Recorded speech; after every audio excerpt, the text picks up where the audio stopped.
have waited in line just to share this experience of Venom, Candyman, Night of the Living Dead, The Rock, Final Destination. But I want you to know you are now entering the Cinema Chop Shop with a top and the pop. Boom, boom, pop.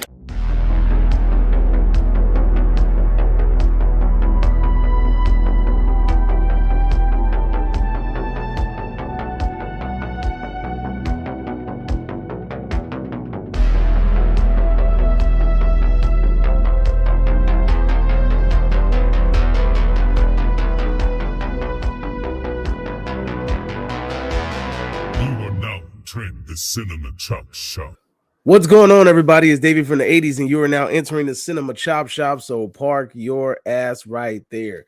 And while you're there, don't forget to hit the like, the share, the subscribe button. Also, if you check the link below, you see a Patreon account. If you click it, you can become a member. All you got to do is try to recommend movies and music and trailers for me to react to, so click the damn link. And with that being said, I'm here today to review In a Violent Nature. I've been looking forward to this movie all damn year since it got announced at the film festival. This movie was directed by Chris Nash, and it was filmed in Canada. Now, before we go into that, quick little synopsis. This movie is about a killer rising from the dead to terrorize some camping victims. Does that sound familiar? Yes, it's like The Burning, it's freaking Sleepaway Camp, it's Friday the 13th, you know, it's so many damn movies similar to that. It's not a super original idea, but the way that the movie was filmed, that's where the movie becomes very original. This is where it shines because it is shot from the point of view of the killer.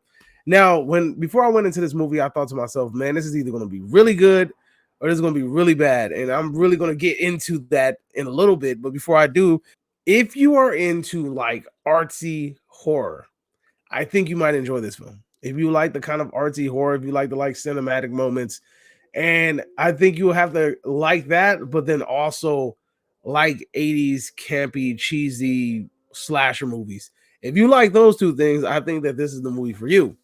Now, if you do not like artsy films, then you might not like this movie. It's really hard to like one without liking the other. I feel like in order to really enjoy this, you're going to have to enjoy both those elements, but I don't want to keep rambling on about the same thing. Anyway, let's move on. So, the pros about this film. I don't want to say every single. Most of the kills, about 95% of the kills in this movie were fantastic. I mean, we are talking grade A gore here. There are some fantastic kills in this movie. I mean, there's one kill in particular where I am going to say, as a horror fan, that is probably single-handedly one of the best damn kills I've seen in a slasher movie. I say that wholeheartedly. I ain't never seen nothing like that in a film. I have, however, seen something like that in Mortal Kombat. And that's just giving you an idea of how violent this shit is. And the fact that this was done with practical effects, it was also really amazing. So for the next Mortal Kombat film, you know, I'm just saying, like, y'all should probably go with a practical route, because this definitely showed that you can do a fatality with practical effects. But that I've never in my life seen a freaking kill that crazy on film. I thought it was diabolical. I loved it. I gave it a round of applause when it happened. So that I think that was the kill where they were like, oh, somebody threw up. That wasn't that bad, nah. But I don't have a weak stomach like that, so I'm not really gonna be like, you know, like, my stomach hurts. Nah, it's not me. Aside from that, the kills were fantastic, most of them. That kill was really creative. There's also another kill that was really creative as well, too. And it was drawn out so you really could feel like the tension. And I think most of the kills were done really well. The character's design, the killer's design, fantastic. I mean, I was digging the old school firefighter helmet, the old school firefighter tools, you know, like that was really cool. It feels like I said, his makeup as well too. Like I didn't really think we were going to get a shot of his face, and we seen his face in the movie. And the makeup, even if makeup for this character was done really well, I enjoyed. I thought it would look fantastic. If I had to like describe what this character looks like, it's like Zombie Jason meets Toxic Avenger meets that big head cone head dude from The Hills Have Eyes. It's like a mixture of all three of them. It's kind of crazy, but I think I thought the design was really cool for his makeup and the zombified look. I thought that looked really cool. The killer's backstory was really, really simplistic, but it was effective. I didn't need some like really drawn out long story. It really, again, it feels very Friday the 13th ish. It feels like a very tropey 80s storyline. It's nothing too crazy, and I felt like that added to the whole feel of it. And like I said, makeup, freaking design of it, all of that stuff was fantastically done. The practical effects in this movie were great. I mean, aside from one scene in particular, but again, 98% of the practical effects were phenomenal. I think it added on to the element of the like, the cringiness when you're watching some of the deaths happen. It really does remind you of those like old school Friday the 13th ripoffs like Sleepaway Camp, The Burning, and things like that. And some of the shots in the movie that were in the movie were done really cinematic. Like there's a lot of walking. You're following him walking a lot, and just those shots and those switches from day to night or evening, like, and he's just walking, and it looks like he's walking at the same pace, and I thought it was really cool how they caught like the background and the landscape, and it was really cinematic. There's a couple of really cinematic shots. One of the shots was definitely used as a promotional image, and it's crazy that they shot this in the Canadian wilderness. Now let's go into some of the cons. There's only one practical effect in this movie that I felt was a little bit off. Kind of was like, I saw it. I was like, okay, that looks really, really fake. It's okay though. Still reminds you of them 80s movies. The acting outside of the killer and the sheriff was pretty. The killer and the sheriff were cool. Everybody outside of that, pretty whack. They were pretty bad at acting, and also the characters themselves were pretty whack. Just because they're just so stupid. Again, I get it. It's trope in the 80s, whatever. But good lord, these characters were stupid, and the acting from these actors was kind of trash. But damn, dude, they're stupid. They're deaf, they're dumb, and they're blind because this dude pops up so many times in the movie. You're like, he's right there, like you're looking directly at him, and you're not. You can't. What are we doing here? But anyway, to the point. The one thing that I was afraid of while watching this movie was that it would drag in bits, and it really does. There are some pacing issues where you're watching it and you feel like, damn, dude, like this feels a little long-winded. But it does do like I said, there's time jumps in the movie, so it doesn't really feel like you're in the same spot for too long. But there is, however, this one scene at the end of the movie where it drags on a long time, and I'll kind of get to that in a minute. Actually, I'll get to it right now. The ending was lackluster, right? I really thought the ending was going to be something spectacular. They did a really good job of building this tension, and I just felt like it didn't live up to that tension. And again, there's this dialogue or this just scene at the end of the movie where it goes on for a long time, and I get the purpose of it. I really understand the purpose of it, but at the same time, you're just like, I really like this kind of going on for a while. You're just like, what's going to come from this? I really thought something was going to come from it, but nothing came from it. It just was kind of just there for no reason. I feel like even though majority of the kills in this movie, I felt like all of them should have been extreme kills. A nice fat chunk of them are extreme kill. Really, just two of them are really extreme, and the other ones are pretty gory as well. But I feel like all the kills should have been extreme. All the kills should have been really creative. Actually, there's three. I want to say there's three kills I feel like they were really well done and extreme, and then the rest were like okay. And then there's two that are like, yeah. Another issue I had was that this film was shot, I guess, on a smaller frame. So it's like if this like is the full image, like the whole screen of the movie theater, right? This screen that's around me. It's about shot from here to like here. Like there's like this whole space right here that's like nothing but like open blackness. And I felt like that shit kind of hindered the movie. I mean, maybe I guess it's supposed to feel like it was shot on like some grainy ass like 15 millimeter type shit. Like, but I don't know, it just kind of took me out. Like just having this much open space on the film, especially with some of those shots.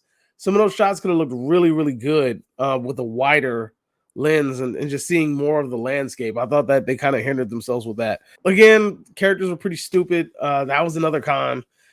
Characters aren't likable. The acting was really trash. But overall, how did I feel about this movie? I'll be honest with you. I really enjoyed this movie. Again, I am a fan of artsy films. I'm a fan of the 80s cheesy B movies. So this movie was like right up my alley. Now, did it live up to my expectations of being like this fantastically great movie?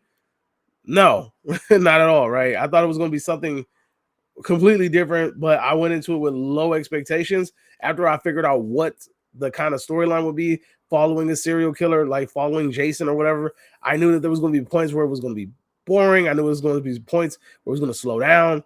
I knew it wasn't much of a storyline that you could tell from that point of view. And I was just more so interested about how they were going to get this going.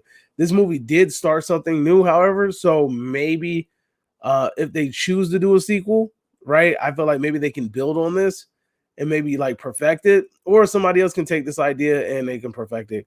Either way, again, I still had a lot of fun with this movie, so let me go ahead and give you guys my grade. So here on the Cinema Chop Shop, we grade movies in 3 ways. Count them 3 ways. Either you get bodied and sent to the bowels of hell, and I tell you your movie's basura, homie, or I give you a big fat meh, which means it's Monster Manos, mediocre, mid-grade, mid.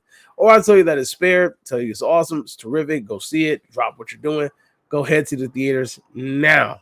I'm going to spare this movie.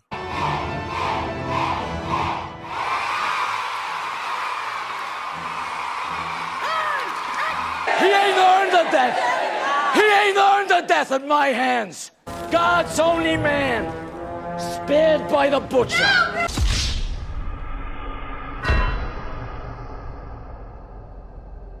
Now, the reason that I'm going to spare this movie is mainly because I feel like this was the first of its kind.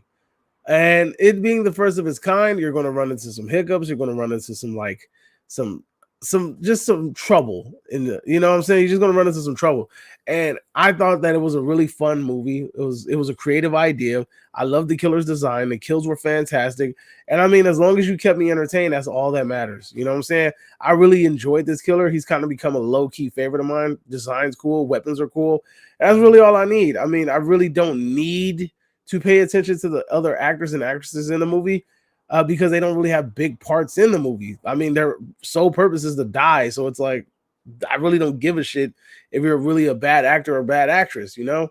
The pacing, like I said, is an issue, but it doesn't feel like you hit too many ruts. The only time you really hit a rut is at the end of the movie where you're just like, what the fuck are we doing right now? You know, like at that last 15 minutes really dragged and felt like it kind of went nowhere. And I understand the purpose of it, but at the same time, it really felt like it was kind of going nowhere and it was kind of pointless. I don't want to go into too much details, but it's okay. Like, you'll see when you see it. But I really would recommend going to see this movie, supporting small filmmakers. This is a Shudder exclusive. You can wait for the drop on Shudder if you want it to go to streaming. But it's not mandatory. You can go see it while it's out. I would recommend doing it just to support these small filmmakers. Maybe it could get a sequel. Maybe they could fix some of the things that they had, because I really feel like this movie has potential. This character really has a lot of potential, and I want to kind of see more of him, right? And if we would have seen this movie from the standard point of view of a horror movie, then it would have been even more boring, because not more boring, but it would have been boring because it would have been just like every other movie. So I think it's really cool that they took a classic formula and then just kind of like tweaked it and just took it from another perspective. So I thought that was really cool. I would recommend going to see this movie. I definitely would. Is it the greatest movie you're ever going to see? No, but it's a fun ride. It's a fun ride. And if you get a really good audience, once the gnarly kills come on, you guys can kind of like together, you know what I'm saying? But that's all I got. Let me know if you agree or disagree, whatever the case may be. Drop it in the comment section down below. And you are now exiting the Cinema Chop Shop. Hope you guys are a magnificent day. And adios, homies. Stay out of the woods in Canada. I want to play a game. Subscribe now. The choice is yours.